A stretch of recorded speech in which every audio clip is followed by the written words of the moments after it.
Hello everyone, welcome to BSP pharmacy. BSP pharmacy में आपका स्वागत है। तो कैसे हैं आप सब? आई होप आप सब बहुत ही ज़्यादा अच्छे होंगे।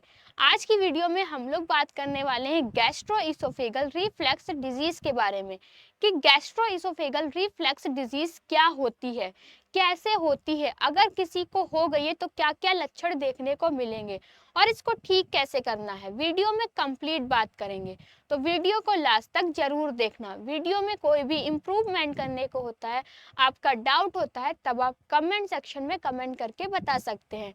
और ये जो आपकी पीडीएफ है वो हम अपने टेलीग्राम चैनल पे अपलोड कर देंगे, आप वहां से जाके डाउनलोड कर सकते हैं। टेलीग्राम चैनल की लिंक आपको डिस्क्रिप्शन बॉक्स में मिल जाएगी, तो जल्दी से जाइए और टेलीग्राम चैनल को भी ज्वाइन कीजिए। अगर आप डी फार्मा सेकेंड ईयर के ऑल इन वन नोटबुक अपने घर पे मंगाना चाहते हैं, तब आपको गूगल प्ले स्टोर पे जाना है, बीएसपी फार्मेसी ऐप को डाउनलोड करना है। ठीक है, ये नोटबुक के अंदर आपको सभी के सभी सब्जेक्ट मिल जाएंगे, जिसको कि टीचर ने खुद अपने हाथों से तैयार किया है। बहुत ही इजी लैंग्वेज में बताया गया, सब कुछ आपको फ्लो चार्ट में समझाया गया है। डायग्राम को भी बहुत अच्छे से डिजाइन किया गया है, तो इन नोटबुक को आप अपने घर पे मंगा सकते हैं। तो अब आते हैं हम लोग अपने टॉपिक पे, जो कि आज पढ़ने वाले हैं। आज का हम लोगों का टॉपिक रहने वाला है gastroesophageal reflux disease. Gastroesophageal reflux disease क्या होती है? जैसे कि हम लोग खाना खाते हैं, तो खाना क्या होता है, फूड पाइप से होते हुए, इसोफेगस से होते हुए कहाँ जाता है? स्टमक के जाता है। किस में जाता है? स्टमक में जाता है। तो नीचे एक होती है लोअर इसोफेगल स्प्निटर। क्या होता है? लोअर इसोफेगल स्प्निटर होता है, जिसको कि LES कहते हैं।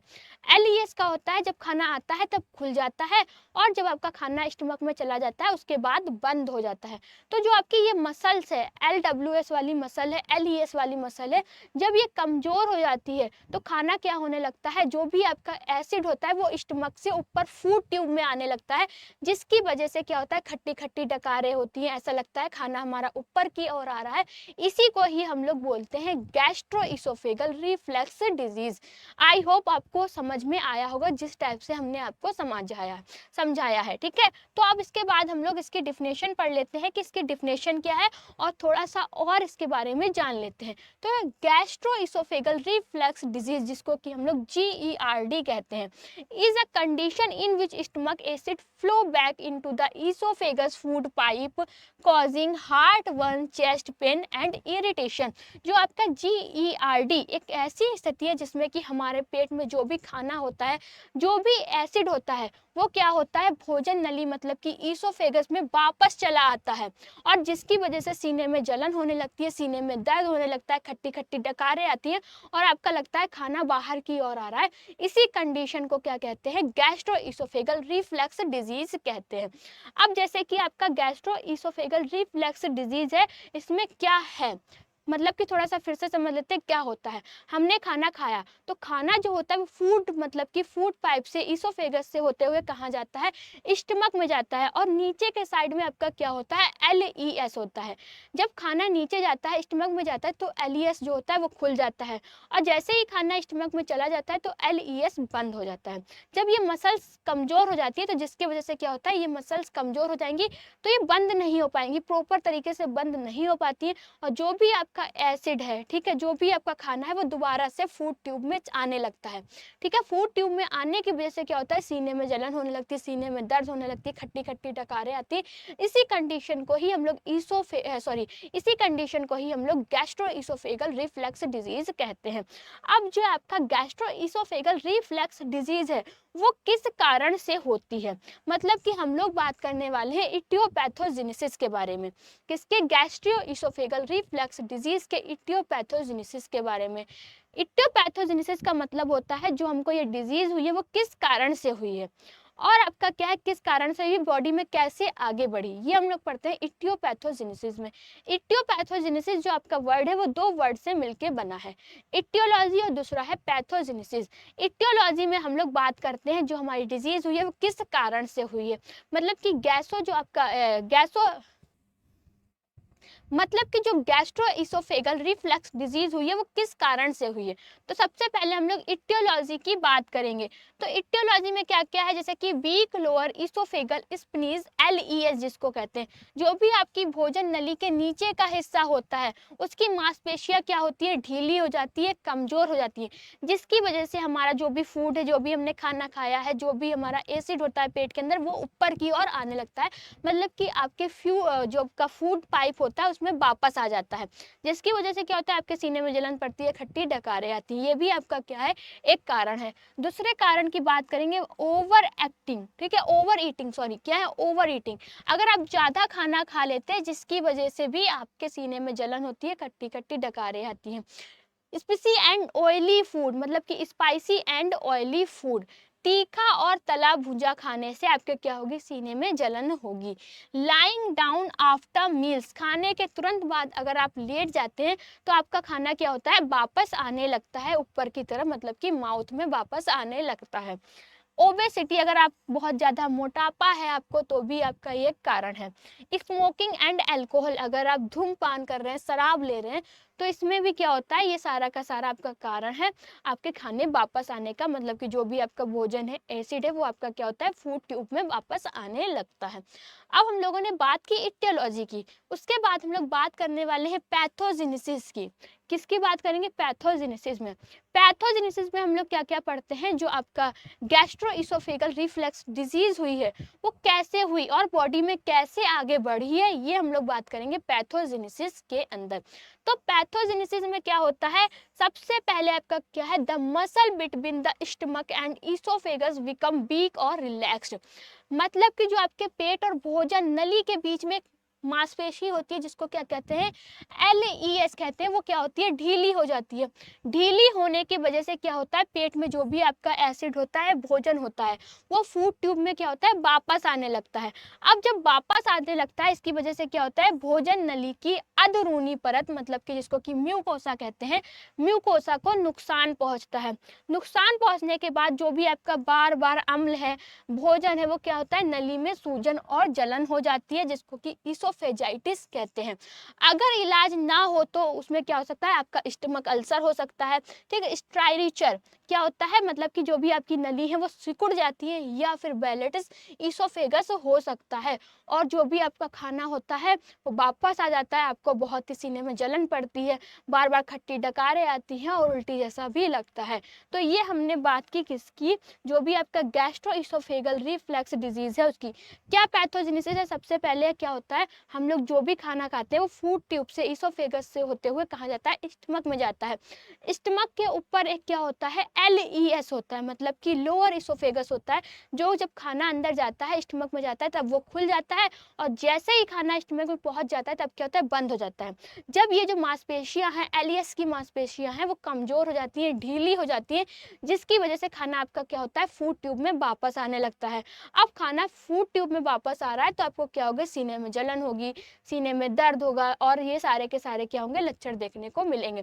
तो ये हमने बात की पैथोजेनेसिस के बारे में कि इसकी पैथोजेनेसिस क्या है। अब पैथोजेनेसिस के बाद हम लोग बात करने वाले क्लिनिकल मैनिफेस्टेशन की मदद, ठीक है। क्लिनिकल मैनिफेस्टेशन का मतलब क्या होता है, अगर किसी को गैस्ट्रोइसोफेगस रिफ्लक्स डिजीज है तो उस व्यक्ति में क्या क्या लक्षण देखने को मिलेंगे।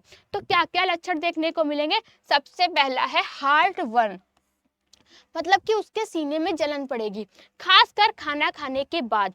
अगर किसी को गैस्ट्रोइसोफेगल रिफ्लक्स डिजीज है तो उसके सीने में जलन पड़ेगी। सीने में जलन कब पड़ेगी, जब वो खाना खा लेगा, खाना खाने के बाद। दूसरा है रेगुलेशन, ठीक है। रेगुलेशन का मतलब क्या है, खट्टी खट्टी डकारें आएंगी और खाना जो होगा आपके मुंह में फिर से वापस आ जाएगा, ठीक है। थर्ड है आपका शोर टेस्ट इन माउथ, मुंह में खट्टा या कड़वा स्वाद आना, ये भी आपका क्या है, एक लक्षण है।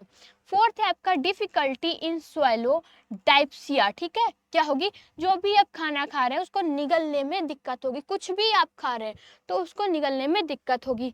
चेस्ट पेन नॉन कार्डियक, ठीक है, नॉन कार्डियक मतलब कि दिल से जुड़ी आपको बीमारी तो नहीं होगी, पर सीने में क्या होगा, बहुत ही ज्यादा दर्द होगा।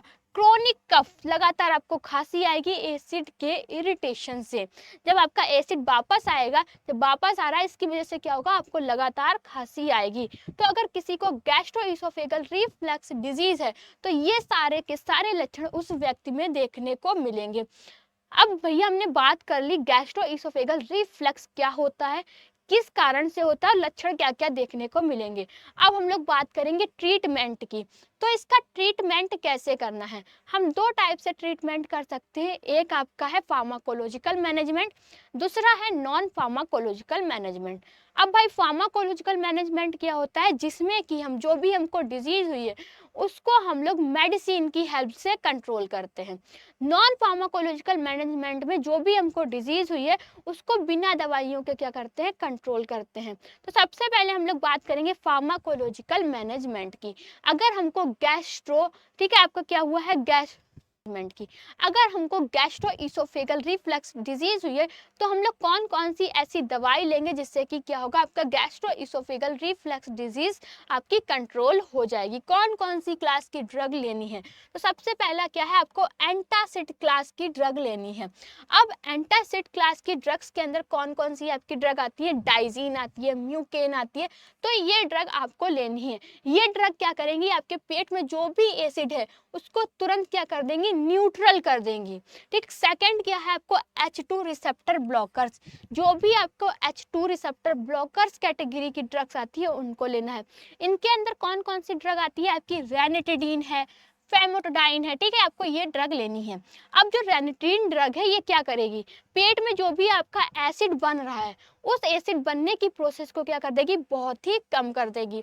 थर्ड है प्रोटॉन पंप इनहिबिटर, मतलब कि PPI। PPI को इंग्लिश में क्या कहते हैं, proton pump inhibitor. Proton pump inhibitor class की ड्रग लेना है। अब इस क्लास की ड्रग के अंदर कौन कौन सी ड्रग आती हैं, जैसे कि ओमिप्राजोल है, ठीक है, पेंटाप्राजोल है, रेविप्राजोल है, ये सारी की सारी ड्रग कौन सी किस कैटेगरी की है, ये सारी की सारी ड्रग आपकी PPI है, मतलब कि प्रोटॉन पंप इनहिबिटर है। अब ये क्या करेंगी, जो भी आपका एसिड बनने वाली सेल्स है उनको क्या कर देंगी, ब्लॉक कर देंगी। कौन कौन सी ड्रग्स, आपकी जो भी PPI क्लास की ड्रग होती हैं वो जो भी आपका एसिड, जिस भी सेल से एसिड बन रहा है उस सेल को ही क्या करती हैं, ब्लॉक कर देती हैं। उसके बाद आपको प्रोकाइनेटिक्स एजेंट लेना है, मतलब कि प्रोकाइनेटिक्स एजेंट लेना है। अब प्रोकाइनेटिक्स एजेंट के अंदर कौन कौन सी आपकी ड्रग आती हैं, तो आपकी क्या है, डोमिपेरिडोन है और है आपका मेटोकोल प्रामाडाइड, क्या है आपकी, मेटोकोल प्रामाइड। अब ये क्या करेगी, ये ड्रग भोजन को पेट से जल्दी बाहर निकालने में क्या करती है, मदद करती है। उसके बाद है म्यूकोशल प्रोटेक्टिव एजेंट। म्यूकोशल प्रोटेक्टिव एजेंट के अंदर आपकी कौन सी ड्रग आती है, सुरेसा फैट आती है, ठीक है। ये क्या करेगी, पेट और इसोफेगस की भीतरी परत की रक्षा करती है। जहां से आपका फूड जाता है तब वो मसल क्या होती है, बंद हो जाती है, उसकी सुरक्षा कौन करेगी, आपकी म्यूकोशल प्रोटेक्टिव एजेंट करेंगे। तो ये सारी आपको ड्रग लेनी है अगर आपको गैस्ट्रो इसोफेगस रिफ्लक्स डिजीज है। ये सारी ड्रग क्या करेंगे, उसको कंट्रोल करेंगी। अब हम लोग बात करेंगे नॉन फार्माकोलॉजिकल मैनेजमेंट की। नॉन फार्माकोलॉजिकल मैनेजमेंट में क्या होता है, जो भी हमको डिजीज हुई है उसको हम लोग बिना दवाइयों के क्या करते हैं, कंट्रोल करते हैं। बिना दवाइयों के कैसे कंट्रोल करेंगे, क्या क्या चीजें करेंगे, तो सबसे पहले आपको क्या करना है, sleep with head rest to prevent acid back flow. क्या करना है आपको, सबसे पहले सोते समय सिर ऊंचा रखें ताकि एसिड क्या हो, वापिस ना आए। आपको क्या करना है, जब सोना है तो तकिया बड़ी सी लगाना है, मतलब कि जिससे कि आपका सर ऊंचा रहे और जो भी आपका एसिड है फूड ट्यूब में वापस ना आए। सेकंड क्या है, these food increase acid production. तले और मसालेदार खाने से एसिड ज़्यादा बनता है, तो आपको तला जो भी मसालादार है मतलब कि फास्ट फूड नहीं खाना है।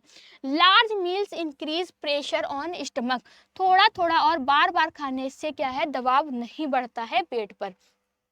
आपको थोड़ा थोड़ा खाना खाना है, ठीक है, अगर भूख लगती है तो आप दोबारा से भी खा लीजिए, पर ऐसा नहीं है, आपको पेट जितना भर के खाना खाना है, ठीक है। Wait at least 2-3 hours after eating before lying down. खाना खाने के बाद आपको 2-3 घंटे बाद ही लेटना है, खाना खाने के तुरंत बाद आपको नहीं लेटना है, थोड़ा सा टहल लेना है, घूम लेना है। Obesity increase pressure on stomach. मोटापा पेट पर क्या करता है, दबाव बढ़ाता है, जिससे कि GERD के लक्षण बढ़ते हैं। तो ये क्या है, आपका नॉन फार्माकोलॉजिकल मैनेजमेंट है। नॉन फार्माकोलॉजिकल मैनेजमेंट को फॉलो करते हैं आप, तो आपका क्या होगा, गैसोइसोफेगस जो आपकी गैस्ट्रोइसोफेगल जो भी आपकी रिफ्लक्स डिजीज है वो क्या होगी, आपकी कंट्रोल हो जाएगी बिना दवाइयों के ही। ये जो पीडीएफ है वो हम क्या करेंगे, अपने टेलीग्राम चैनल पे अपलोड कर देंगे, आप वहां से जाके डाउनलोड कर सकते हैं।